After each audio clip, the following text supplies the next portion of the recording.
CIT की smart class में आप सभी का स्वागत है।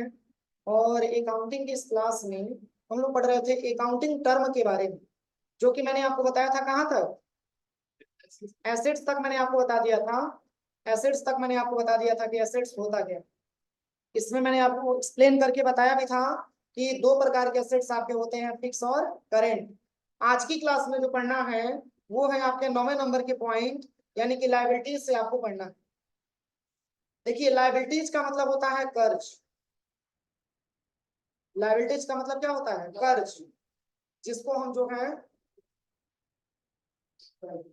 लायबिलिटीज एक प्रकार का कर्ज होता है, दायित्व तो भी बोला जाता है इसको, ठीक है ना। तो यहाँ पे क्या दिया गया है लायबिलिटीज के बारे में, कह रहा है कि वह पैसा जो एक बिजनेस को किसी दूसरे बिजनेस या व्यक्ति को देना हो, वह उस बिजनेस पर लायबिलिटी कहलाता है। क्या बताया जा रहा है कि वह पैसा जो एक बिजनेस को किसी दूसरे बिजनेस या व्यक्ति को देना हो, वह उस बिजनेस का क्या कहलाता है? लायबिलिटी कहलाता है। जैसे कि मान के चलिए, आप अपने सप्लायर के पास चले गए और आपने 50,000 रुपए का सामान खरीद के लेके चला है, और उसमें से भी मात्र आपने 10,000 रुपया उसको पैसा दिया। 10,000 रुपया आपने उसको पैसा दिया, तो शेष कितना पैसा और आपको देना? कितना पैसा और आपको उसको देना? अरे 50,000 रुपये का आपने सामान उससे खरीद लिया और 10,000 रुपया आप उसको नगद दे दिए, शेष कै रुपया पैसा आपको देना है? 40,000। तो जो वो 40,000 रुपया आपको देना है, वही पैसा आपके लिए लायबिलिटी कहलाता है, क्योंकि वो कर्ज है आपके ऊपर। जब तक वो पैसा आप देंगे नहीं, तब तक वो लायबिलिटी आप पे चढ़ा रहेगा, वो लायबिलिटी आपका खत्म नहीं होता है। समझ में आया? तो एक प्रकार की ये लायबिलिटी होती है। और फिर यहाँ पे लिखा हुआ है कि जैसे क्रेडिटर से खरीदा गया उधार सामान का पैसा, मैंने अभी आपको बताया। क्रेडिटर का मतलब क्या होता है? जैसे कि हमारा सप्लायर, जैसे कि हम सामान खरीद रहे हैं, वो हमारा क्रेडिटर है, वो हमारे बिजनेस का सप्लायर है, क्योंकि वो सेल कर रहा है। किससे? हमसे। हम परचेज करने वाले हो, तो हमारा वो सप्लायर हो सकता है। तो कोई जरूरी है कि सप्लायर से केवल नगद ही खरीदेंगे? उससे आप उधार भी तो खरीद सकते हैं, और उसका पैसा जो आप भविष्य में जो आप पैसा उसको लेकर के दे रहे हैं, वही पैसा आपके लिए लायबिलिटी कहलाता है, जिसको हम कर्ज के नाम से जानते हैं। और फिर लिखा हुआ है कि बैंक से लिया गया लोन का अमाउंट। क्या अगर आप बैंक से लोन लेंगे 10,000 रुपया या 10 लाख रुपया आपने बैंक से लोन ले लिया, क्या उसको आप पूरा नहीं करेंगे? पूरा करेंगे कि नहीं करेंगे? तो वो बैंक वाले आपके ऊपर जो लोन दिए हैं, वो बैंक का आपके ऊपर लायबिलिटी है, बकाया है। ये एक प्रकार का कर्ज है, वो पैसा आपको देना ही देना। समझ में आया? तो इसको हम लायबिलिटी के नाम से जानते हैं। अब चलिए, इसके बाद से आता है कैपिटल। और कैपिटल को हिंदी में बोला जाता है पूंजी। कैपिटल को हिंदी में बोला जाता है पूंजी। और कैसे इसको डिफाइन करेंगे? तो कह रहे हैं कि बिजनेस के मालिक प्रोपराइटर के द्वारा बिजनेस में इन्वेस्ट किया गया पैसा, ये हमारा कैपिटल कहलाता है। और कह रहा है कि जब कैपिटल बिजनेस में जब प्रॉफिट होता है तो कैपिटल इंक्रीज होता है, और बिजनेस में जब लॉस होता है तो कैपिटल आपका डिक्रीज। दोनों में अंतर आप समझिएगा। कह रहा है कि बिजनेस के मालिक प्रोपराइटर के द्वारा बिजनेस में इन्वेस्ट किया गया पैसा, ये हमारा क्या कहलाता है? कैपिटल कहलाता है। तो मैंने आपको बताया भी था कि बिजनेस का जो प्रोपराइटर होता है उसको मालिक बोलते हैं, वो बिजनेस का स्वामी होता है। और बिजनेस में पैसा इन्वेस्टमेंट हमारा प्रोपराइटर ही करता है, पूंजी बिजनेस में प्रोपराइटर ही लगाता है। तो बिजनेस में जो हम पैसा इन्वेस्ट करते हैं, खर्च करते हैं, वही हमारे बिजनेस का क्या कहलाता है? कैपिटल कहलाता है। लेकिन वो पैसा इन्वेस्टमेंट करता कौन है? प्रोपराइटर करता है। यानी कि प्रोपराइटर मालिक के द्वारा बिजनेस में इन्वेस्ट किया गया पैसा ही उस बिजनेस का कैपिटल कहलाता है। समझ में आ रहा है ना? और जब व्यापार को क्या कह रहा है कि जब किसी व्यापार को प्रारंभ करने के लिए व्यापार के मालिक के द्वारा लगाया गया धन उस बिजनेस का कैपिटल कहलाता है। कह रहा है कि जब व्यापार को प्रारंभ करने के लिए व्यापार के मालिक के द्वारा लगाया गया धन उस बिजनेस का कैपिटल कहलाता है। जैसे कि मान के चलिए, हमको लैपटॉप की दुकान करना है, हमको लैपटॉप बेचना है, और 100 पीस ला करके लैपटॉप मैंने 10 लाख रुपए का रख दिया, तो आखिर मैंने पूंजी लगाया ना। वो पूंजी लगाने का काम कौन किया? बिजनेस का प्रोपराइटर किया, बिजनेस का मालिक किया। और किसके लिए? तो बिजनेस को प्रारंभ करने के लिए, स्टार्टिंग करने के लिए। समझ में आ रहा है ना? तो वही हमारे बिजनेस का पूंजी होता है। और कह रहा है कि किसी भी बिजनेस में जब प्रॉफिट होता है, प्रॉफिट का मतलब लाभ होता है, तो कैपिटल आपका इंक्रीज होता है, मतलब कैपिटल आपका बढ़ता है। जब आपके बिजनेस में प्रॉफिट होगा तो कैपिटल आपका बढ़ेगा, और जब आपके बिजनेस में लॉस होगा तो कैपिटल आपका घटेगा। दोनों में अंतर समझ में आ रहा है ना? जब आपका बिजनेस प्रॉफिट में जाता है तो आपका क्या होता है, कैपिटल इंक्रीज होता है। जब आपका बिजनेस लॉस की तरफ जाता है तो कैपिटल आपका डिक्रीज होता है। अब चलिए, इनकम क्या होता है, जिसको हम आय बोलते हैं। तो क्या बताया जा रहा है कि बिजनेस की रेवेन्यू और एक्सपेंस का डिफरेंस ही उस बिजनेस का इनकम कहलाता है। क्या कह रहा है कि बिजनेस की रेवेन्यू और एक्सपेंस का डिफरेंस ही उस बिजनेस का इनकम कहलाता है। रेवेन्यू का मतलब होता है आमदनी, और एक्सपेंस का मतलब होता है खर्चा।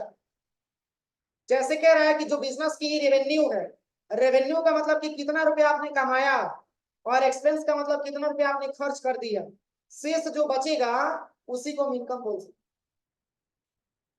समझ में आ रहा है ना? अरे 10 रुपए का सामान आपने बेचा, 10 रुपए का सामान आपने बेच दिया, समझ में आ रहा है ना?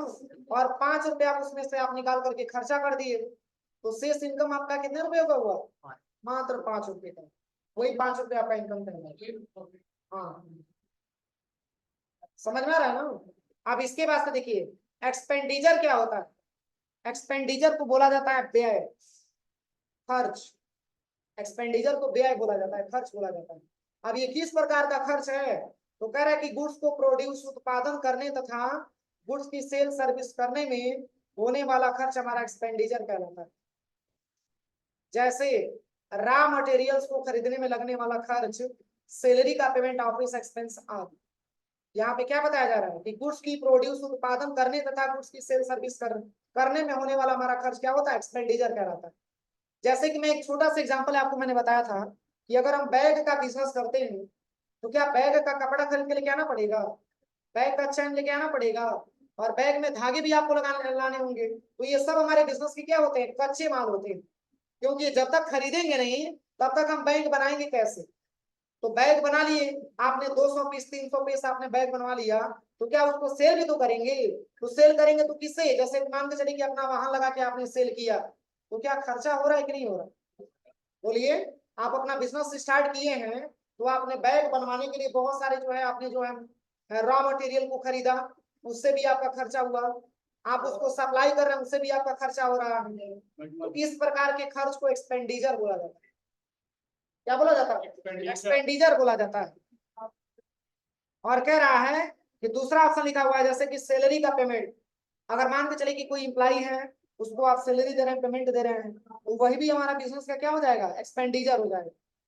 और फिर कह रहा है कि ऑफिस एक्सपेंस, ऑफिस में किस प्रकार का एक्सपेंस है, जैसे कि मान के चलिए कि आपकी ऑफिस है, उसमें स्टाफ को आपको नाश्ता वगैरह कराना है, स्टाफ में और भी ऑफिस का कोई सामान वगैरह लेकर के आना है, तो ये सारे खर्चे हमारे एक्सपेंडिचर में आते हैं। क्योंकि बिना इस खर्च का हमारा बिजनेस चलने वाला नहीं है। समझ में आ रहा है कि नहीं आ रहा? जब तक इतना हम खर्च नहीं करेंगे तो क्या व्यापार चल पाएगा? बोलिए।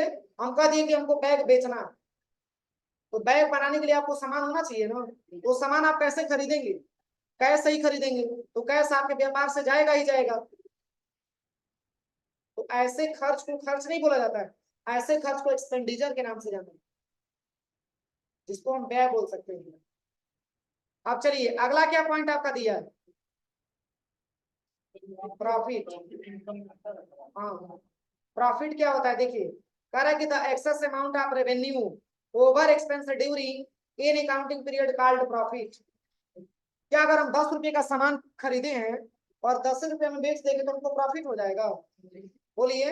अगर आपने 10 रुपए का सामान खरीदा और 25 रुपए में आपने उसको बेच दिया, तो भी 15 रुपए का प्रॉफिट आपने कमाया।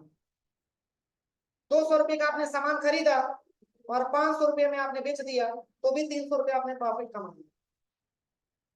समझ में आ रहा है ना?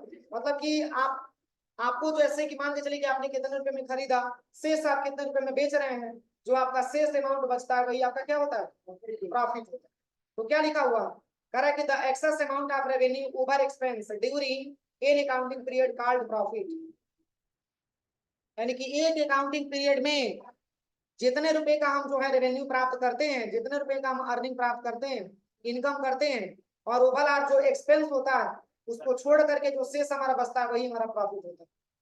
जैसे कि मैंने आमदनी लगाया 10 रुपया, आमदनी मैंने लगाया 10 रुपया, और उसमें से भी हम बेच रहे हैं 15 रुपए में, तो मात्र हमको 10 रुपया का अगर देखा जाए तो 10 से 10 मैच कर ही रहा है, शेष हमारा 5 रुपया फालसा रहा है ना, वही हमारे लिए प्रॉफिट हो जाता है। रेवेन्यू का मतलब इनकम, एक्सपेंस का मतलब खर्च, यानी कि रेवेन्यू के बाद आप जितना भी एक्सपेंस आप बचा ले रहे हैं, जितना भी एक्सपेंस करने के बाद बचा ले रहे हैं, जो शेष आपका बच रहा है वही आपका प्रॉफिट है। प्रॉफिट एक सिंगल प्रोडक्ट में भी हो सकता है और बहुत सारे भी प्रोडक्ट में भी हो सकता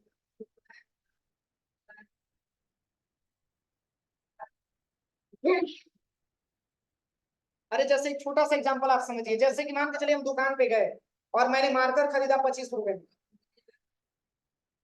मार्कर मैंने खरीदा 25 रुपए में, और कोई कस्टमर आ गया कह रहा है कि हमको बहुत ज्यादा जरूरी है, तो आप उसको सेल करने जा रहे हैं, तो कह रहे हैं देखो भैया हमने मार्कर को 25 रुपए में खरीदा था लेकिन हम 30 रुपए में बेचेंगे, तो 5 रुपए आपको एक्स्ट्रा देके जा रहा है ना, तो वही 5 रुपया आपके लिए प्रॉफिट हो जाएगा। समझ में आ रहा है ना। और वही मान के चलिए 25 रुपए में आपने खरीदा और कोई आपके पास आ गया कह रहा है कि भैया हमको एक मार्कर की जरूरत है आप दे दीजिए, तो आप 25 रुपए में खरीदे थे और आपने बोल दिया कि ठीक है तब 20 रुपए में ले लो, मैं 25 रुपए में तो खरीदा ही था, तुमको हम 20 रुपए में दे रहे, तो वो 5 रुपया आपके लिए लॉस हो जाता है, 5 रुपया आपके लिए लॉस हो जाता है। क्यों? क्योंकि जितना में खरीदा था उतना में कुछ आप डिस्काउंट करके तब आप उसको दे, तो वही 5 रुपया आपके लिए क्या हो जाता है, लॉस हो जाता है। कोई दिक्कत है यहाँ तक? अब चलिए इसके बाद से बात किया जाए तो अगला ऑप्शन आपका दिया है गेन।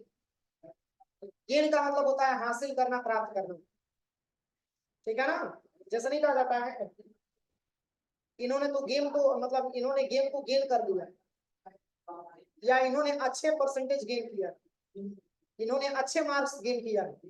गेन का मतलब होता है हासिल करना, प्राप्त करना। तो यहाँ पे क्या दिया हुआ कह रहा है कि किसी भी एक ट्रांजेक्शन से प्राप्त होने वाला प्रॉफिट ही गेन कहलाता है। आ गई बातें? अभी मैंने क्या बताया, अगर एक ही ट्रांजेक्शन से अगर आपकी प्रॉफिट हो रही है तो वही प्रॉफिट आपके लिए क्या कहलाता है, गेन कहलाता है। अरे एक प्रोडक्ट आपने कोई सेल किया, उससे बढ़ा करके दाम आपको मिल गया, तो ट्रांजेक्शन तो एक ही हो रहा है ना, तो इसको हम बोल सकते हैं गेन। और कह रहा है कि जो आकस्मिक प्राप्त हो, जैसे कि सेल्स ऑफ फिक्स्ड एसेट्स, जो आकस्मिक प्राप्त होता है इसका कोई टाइम ड्यूरेशन नहीं होता। जैसे कि मान के चलिए आपने जमीन कहीं खरीदा 10 लाख रुपए में, आपने जमीन खरीदा क्या रुपए में, 10 लाख रुपए में, फिर 4 दिन के बाद कोई ऐसा कस्टमर आ रहा है भैया आप 25 लाख रुपया ले लीजिए जमीन हमको दे, उसको हम गेन बोलते हैं, जो आकस्मिक प्राप्त होता है। क्या आपका मकसद वही था बेचना, लेकिन अचानक से पैसा आपको ज्यादा मिला तो आप बेचने के कगार पे आ गए हैं, तो वही आपके लिए गेन कहलाता है। तो चूंकि प्रॉफिट भी हो गया और एक ही तो ट्रांजेक्शन है कि एक ही जमीन तो आप बेच रहे हैं, वही आपके लिए गेन कहलाता है। समझ में आ रहा है कि नहीं आ रहा? चलिए अगला जो पॉइंट आपका दिया है वो है आपका विनिंग ऑफ कोर्ट केस। मान के चलिए कि कोर्ट में आपका कोई केस चल रहा था और आपने उसको जीत लिया, तो उसको भी हम गेन बोल सकते हैं। हाँ, जैसे कि मान के चलिए कि कोर्ट में कोई लंबा समय से आपके नाम से केस चल रहा था विपक्षी से, और अचानक से जज ने आपके आपके हिसाब से फैसला सुना दिया और आपका डिग्री हो गया, तो क्या हम उसको गेन नहीं बोल सकते हैं, जो अचानक से हमको मिल चुका। इसके बाद से क्या लिखा हुआ, कह रहा है कि appreciation in the value of assets, कोई सामान आपने 10 रुपया में खरीदा था और अचानक से 20 रुपया आपको मिल गया, ये सब हमारे बिजनेस के गेन होते हैं। कोई दिक्कत? अब चलिए अगला क्या पॉइंट आपका दिया है, लॉस आपका दिया हुआ। तो लॉस में क्या बताया जा रहा है, कह रहा है कि किसी भी अकाउंटिंग पीरियड में एक्सपेंस का अमाउंट रेवेन्यू से जितना अधिक होगा वह अमाउंट ही हमारे बिजनेस का लॉस अमाउंट है। अब इसमें आप थोड़ा सा ध्यान दीजिएगा, क्या बताया जा रहा है, कह रहे कि अकाउंटिंग पीरियड में, किसी भी अकाउंटिंग पीरियड में एक्सपेंस का अमाउंट रेवेन्यू से जितना अधिक होगा वह अमाउंट ही हमारे बिजनेस का क्या कहलाएगा, लॉस अमाउंट कहलाएगा। अब रेवेन्यू और एक्सपेंस का मतलब क्या होगा, आमदनी ज्यादा खर्चा होगा। हाँ, अगर आमदनी से ज्यादा अगर आपका खर्चा हो गया, कमाया आपने 25 रुपया और खर्चा कर दिया आपने 35 रुपया, तो प्रॉफिट होगा, लॉस होगा। क्या होगा, लॉस होगा। वही बात इसमें बता रहा है कि खर्च कर दिया आपने 35 रुपया और कमाया आपने मात्र 25 रुपये, और 10 रुपया पॉकेट से तो जा रहा है, वो हमारा प्रॉफिट होगा? बोलिए, प्रॉफिट कब होगा? रेवेन्यू ज्यादा रहेगा। हाँ, जब रेवेन्यू ज्यादा रहेगा और खर्च कम रहेगा तब प्रॉफिट होता है, और जब रेवेन्यू कम रहेगा और एक्सपेंस ज्यादा रहेगा तो हमारा लॉस होता है। क्लियर हुआ? आप छोटा सा एक एग्जांपल आप समझिए, मान के चलिए कि आप दिन भर में आपने 10 रुपया कमाया, एज्यूम करिए दिन भर में आपने दुकान खोल करके बैठा, मात्र आपने 10 रुपया कमाया और उससे ज्यादा यानी कि 20-25 रुपया 30 रुपया आपने खर्चा कर दिया, तो आपका लॉस ही तो हो रहा है, आपके बिजनेस की लॉस ही हो रहा है ना, उसी को हम लॉस बोलते हैं। अब चलिए, डिस्काउंट क्या होता है? डिस्काउंट को हिंदी में छूट बोला जाता है। हम कोई सामान खरीदने जाते हैं, कहते भैया ये शर्ट कितने रुपए का है, तो 560 रुपए का पड़ेगा, हम कहते नहीं मात्र 500 में दीजिए, तो हम छूट कराते ही नहीं चढ़ाते। तो इसमें डिस्काउंट को हम कैसे समझेंगे? तो कह रहा है कि किसी गुड्स की प्राइस में होने वाले डिडक्शन, छूट या कटौती ही डिस्काउंट कहलाता है। किसी गुड्स की प्राइस में होने वाले डिडक्शन मतलब कटौती या छूट। हम मोबाइल की दुकान पे चले गए और मोबाइल का रेट मैंने पूछा और दुकानदार बताया मोबाइल आपको 10,000 रुपये में मिलेगी, हम कह रहे नहीं हमारे पास 8,000 रुपया है, देना हो तो दीजिए नहीं तो रखे रहिए। तो अगर उसको ऐसा लगेगा कि हमारे में कुछ प्रॉफिट हो रहा है तब तो आपको 8,000 में दे देगा, और नहीं प्रॉफिट होगा तो क्या 8,000 में देगा आपको? तो जो हम अमाउंट में छूट करवा रहे हैं, जितना भी हम छूट करवा रहे हैं वही हमारे लिए डिस्काउंट कहलाता है। और कह रहा है कि डिस्काउंट कहलाता है, और डिस्काउंट मुख्यतः 2 प्रकार का होता है। कितने प्रकार का? 2 प्रकार का होता है। एक आपका आता है ट्रेड डिस्काउंट और एक आपका आता है कैश डिस्काउंट। अब इन दोनों में अंतर आपको समझना है कि सर ट्रेड डिस्काउंट क्या होता है और कैश डिस्काउंट। देखिए, ट्रेड बना है ट्रेडिंग से, याद है ट्रेडिंग बिजनेस? बोलिए, ट्रेड बना हुआ है ट्रेडिंग से, और ट्रेडिंग बिजनेस में इसका सबसे ज्यादा डिस्काउंट का प्रयोग किया जाता है। कह रहा है कि ट्रेड डिस्काउंट प्राय manufacturer to wholesaler to retailer को दिया जाता है। मतलब ये मैन्युफैक्चरर देगा किसको? होलसेलर को। होलसेलर देगा किसको? रिटेलर। और कह रहा है कि जिसका मुख्य उद्देश्य सेल्स को प्रमोट करना होता है, और डियर डिस्काउंट प्राय फिक्स परसेंटेज के रूप में होता है। जैसे मान के चलिए आप दुकान पे गए और आपने क्या किया कि जैसे कि आप एक छोटा सा दुकान आपने किया और आप एक बड़े दुकानदार के पास जाते हैं और कहते हैं कि भैया हमको 10 पीस लाइव बॉय साबुन को चाहिए। ध्यान दीजिएगा, इस प्रकार का बिजनेस ट्रेडिंग बिजनेस हो सकता है ना, कि भैया हमको 10 पीस क्या चाहिए, लाइव बॉय साबुन चाहिए। तो वो क्या बताएगा, वो अपना होलसेलर के हिसाब से रेट बताएगा, क्योंकि इनको सेल करने के मकसद से लेके आना है, अपने बिजनेस में रखना है। तो अगर 10 रुपए का लाइव बॉय साबुन है और 10 रुपए का अगर होलसेलर से खरीदेंगे तो क्या उनको कुछ प्रॉफिट होगा? बोलिए। तो ये जो डिस्काउंट दिया जाता है, ये मैन्युफैक्चरर का मतलब जो तैयार कर रहा है वो डिस्काउंट देता है किसको? होलसेलर को, और होलसेलर डिस्काउंट देता है रिटेलर को। तो देखिए, अगर ये मैन्युफैक्चरर होलसेलर को दे रहा है तो होलसेलर किसको देगा? रिटेलर को देगा। क्योंकि देखिए, अगर आप 10 रुपए का साबुन आपने खरीदा है और आपने आप दुकान है, दुकानदार हैं, और आपको अगर कुछ प्रॉफिट ही नहीं होगा तो उतना साबुन ला करके बेचने का कोई मतलब है? बोलिए। इसमें डिस्काउंट आप ये समझिए कि ये मैन्युफैक्चरर देता है किसको? होलसेलर को, और होलसेलर अपने रिक्वायरमेंट के हिसाब से देता है किसको? रिटेलर को। और कह रहा है कि जिसका मुख्य उद्देश्य सेल्स को प्रमोट करना होता है। अब देखिए, अगर होलसेलर मैन्युफैक्चरर अगर होलसेलर को डिस्काउंट नहीं देगा तो क्या हमारा सेल्स का वैल्यू आगे बढ़ेगा? बोलिए। या होलसेलर अगर रिटेलर को डिस्काउंट नहीं देगा तो क्या रिटेलर इससे सामान खरीदेगा? तो इसका मुख्य उद्देश्य क्या होता है, जब ये ज्यादा से ज्यादा हम डिस्काउंट देंगे तो हमारा बिजनेस ग्रोथ करेगा, आगे बढ़ेगा। समझ में आ रहा है ना? तो इसके लिए डिस्काउंट आपको देना होता है। ठीक है।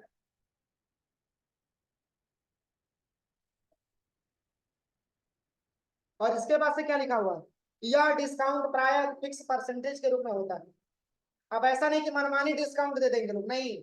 अगर 10% निर्धारण है तो 10% देंगे, ये नहीं कि 20% वो दे देंगे। समझ में आ रहा है ना? 20% है तो 20% डिस्काउंट मिलेगा, एक परसेंटेज के हिसाब से डिस्काउंट प्रोवाइड किया जाता है। चलिए, अगला क्या पॉइंट लिखा हुआ है? Cash discount. कैश डिस्काउंट का मतलब नगद छूट। जैसे मान के चलिए आपको फीस जमा करना था मात्र 10,000 रुपया, ध्यान दीजिएगा, कितना? 10,000 लाया फीस ना। आप सभी को फीस जमा करना था कितना? 10,000 रुपया। लेकिन आप एक बार में लेके आए, कह रहे हैं सर अगर थोड़ा सा हमारे पैसा में डिडक्शन करवा देते हैं तो हम एक बार में पूरा फुल पेड कर देते, एक बार में पूरा फुल पेड कर देते। लेकिन आपका एक्चुअल में पैसा कितना बकाया? 10,000 रुपया बकाया। और आप एक बार जमा करने के लिए आए, तो अगर हम 1,000 रुपया माइनस ही कर देंगे तो भी शेष हमारा 9,000 तो जमा तो हो जाएगा।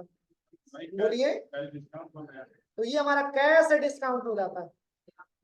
क्या होता है? Cash discount. इसको कैश डिस्काउंट के नाम से जाना जाता है। अरे भाई आपसे 10,000 रुपया पाना था, तो अगर 1,000 हम डिस्काउंट कर देंगे तो भी तो 9,000 टाइम से मिल गया ना।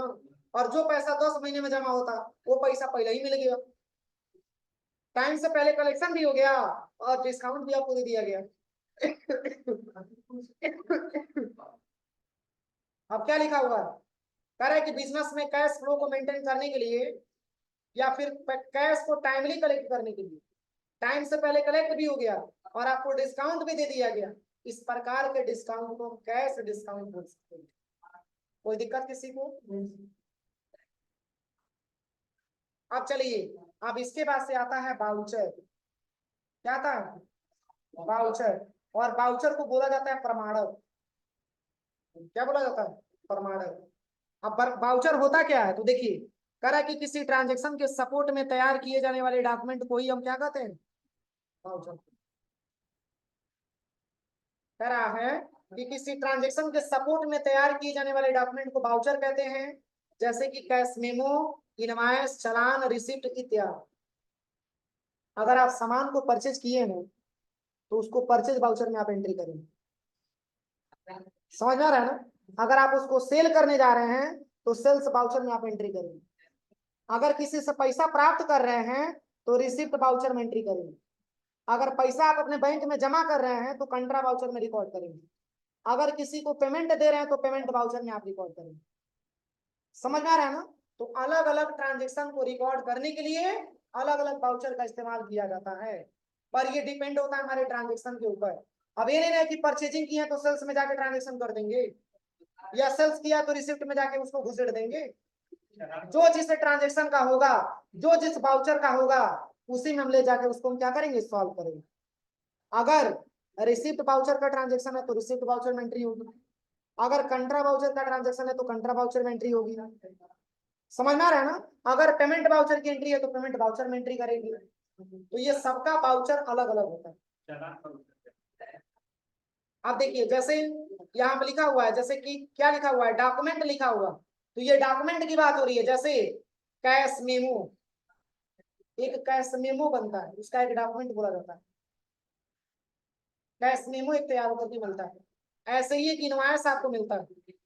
जब कोई सामान अगर आप खरीदते हैं तो एक इनवॉइस आपको मिलता है, जिस इनवॉइस पे लिखा रहता है कि आपकी क्वांटिटी क्या है, पार्टी का जीएसटी नंबर क्या लिखा हुआ है, कितनी क्वांटिटी में आपने खरीदा है, कितना रुपया जीएसटी लगा हुआ है, क्या क्वांटिटी में आपने खरीदा है, पूरा उस पर डिटेल लिखा रहता है। एक प्रकार की वो आपकी इनवॉइस होती है। हाँ हाँ, एक प्रकार की इनवॉइस होती है। और इसके बाद से चालान क्या होता है? तो जैसे कि अगर आप कहीं गाड़ी में सामान को लेकर के जा रहे हैं तो उसका एक चालान पेपर बनता है, वही चालान की बात है। वो सब एक प्रकार के डॉक्यूमेंट होते हैं। अगर आपके पास चालान की पेपर है तो आपको कोई डिस्टर्ब नहीं करेगा, आप आसानी तरीके से अपने गुड्स को लेते रहेंगे। समझ में आ रहा है ना? तो ये सब हमारे बिजनेस के डॉक्यूमेंट होते हैं जो हमारे बिजनेस के ट्रांजेक्शन में मदद करते हैं। कोई दिक्कत यहाँ था? तो चलिए, यही तक शेष हम लोग गुड्स के बारे में कल से पढ़ा जाएगा।